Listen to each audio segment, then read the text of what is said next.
Gather for a summit to discuss how to help the world's 25 million refugees.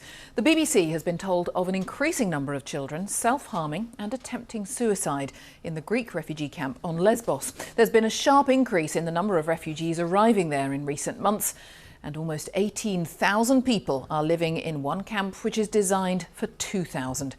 Psychologists say they're overwhelmed with the number of young people needing urgent help.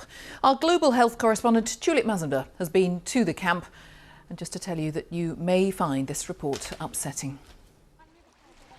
This is no place for a child, and yet Moria camp is home to more than 7,000 of them.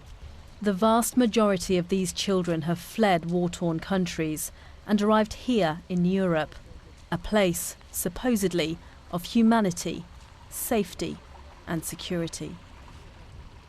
Okay, let's go together. At the nearby children's clinic, a mental health emergency is unfolding. A 17-year-old boy slashed himself across his chest and arms overnight. His friend has brought him in. But just ask him if we can talk to... This is a sadly common scene here. He's not well. He does want to... He talks about wanting to do this again. More than 150 children have been referred to MSF psychologists in the last 2 months alone. That's double the number from the summer. 2 of those children attempted suicide. The youngest was just 13 years old. Normally a child, when experiences something traumatic, has to have the time and the space to recover. Moria does not allow children to recover. In a child in the preschooler age, you can see children banging their head against a wall, for instance, pulling their hair off. And in the age more between 12 and 17, we see children start to cut themselves, strongly start to talk about the desire of dying. A father in desperate search of help for his family. His daughter Zainab has autism and epilepsy. It took them 2 months to get here from Afghanistan. They met us at a makeshift community centre at the camp.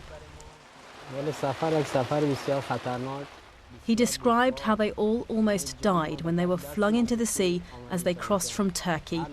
Their bag with their money and Zainab's medication was lost. The children were just screaming. They had so much fear.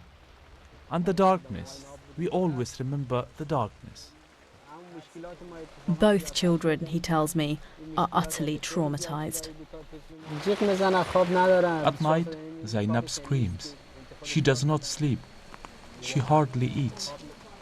We were refused permission to film inside the main government-run part of the camp, but the overspill into the neighbouring olive grove now holds around half of the almost 18,000 population of Moria.